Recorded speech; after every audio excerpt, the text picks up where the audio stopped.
सर्वप्रथम माझा सर्वांना नमस्कार। माझे नाव रणसिंग प्रीती विलास, श्रीनाथ शिक्षण प्रसारक मंडळ कोंडापुरी, आर्यन धारीवाल विद्यानिकेतन कॉमर्स आणि सायन्स ज्युनियर कॉलेज कोंडापुरी, तालुका शिरूर, जिल्हा पुणे। माझा विषय अभिजात मराठी भाषा आमचा अभिमान। अभिजात मराठी भाषा आमचा अभिमान।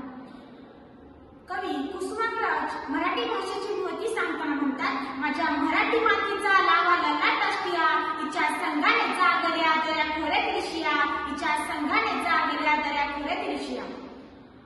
अखंड हिंदुस्थानाचे आराध्य दैवत छत्रपती शिवाजी महाराज, 32 वर्षाच्या वयामध्ये मृत्यूशी झुंज देणारे छत्रपती संभाजी महाराज, ज्यांनी शिवरायांना घडवलं, वाढवलं व स्वराज्य निर्माण करण्याची प्रेरणा दिली अशा राजमाता, राष्ट्रमाता मासाहेब जिजाऊ आणि ज्यांच्या संविधानावर आज संपूर्ण भारत देश चालतो असे राज्यघटनेचे जनक डॉक्टर बाबासाहेब आंबेडकर या सर्व महामानवांना वंदन करून व त्यांनी केलेल्या महान कार्याला वंदन करून मी माझ्या वक्तृत्वाला सुरुवात करते।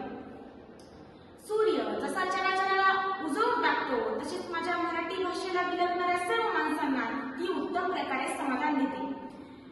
मराठी भाषेच्या विस्तारलेपण अथांगपणे असामान्य असे आहे। चिंतामणी हेरत नसते, माणसाच्या सर्व मनोइच्छा पूर्ण करण्यास सक्षम आहे।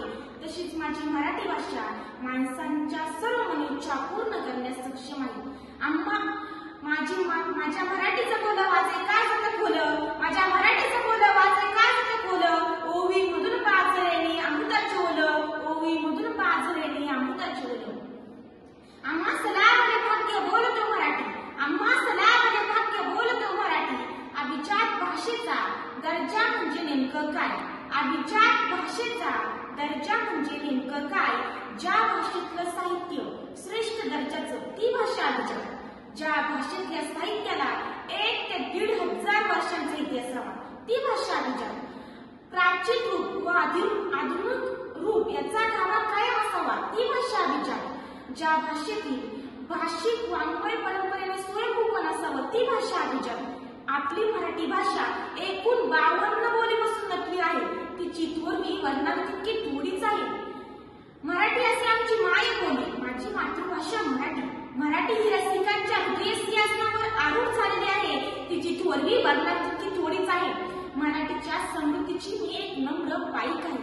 संत ज्ञानेश्वर माऊली, संत तुकाराम इत्यादी कवींनी तिला शब्द लेण्याने साकारले आहे। मराठी भाषेत रसपूर्ण, भावपूर्ण व रसमय ललित साहित्य ही महाराष्ट्राचे वाङ्मय पेट आहे। संत, पंत, तंत परंपरेने तिला नटवले आहे, कलांनी तिला सजवले आहे। मराठीचे शब्द भंडार हे अभिजात आहे, मराठीचे शब्द भंडार हे अभिजात आहे। मराठी भाषा म्हणजे गंगेचे निर्मळ पाणी, मराठी भाषा म्हणजे गंगेचे निर्मळ पाणी। मराठी भाषा म्हणजे बदलणाऱ्या आटाच्या खाणी, मराठी भाषा म्हणजे बदलणाऱ्या आटाच्या खाणी। मराठी भाषा ही ठिकठिकाणच्या प्रदेशातील झरे, प्रवाह मराठीच्या नदीत मिसळून मराठी गंगा अविरत वाहत आहे व काठावरील लोकसंस्कृतीच्या अमृताचे जतन करणे हे आमचे कर्तव्य आहे। जाता जाता एवढेच म्हणे, घासल्याशिवाय धार येत नाही तलवारीच्या पाठीला, घासल्याशिवाय धार येत नाही तलवारीच्या पाठीला। मराठी भाषेशिवाय पर्याय नाही महाराष्ट्राच्या मातीला, मराठी भाषेशिवाय पर्याय नाही महाराष्ट्राच्या मातीला। जय हिंद, जय महाराष्ट्र।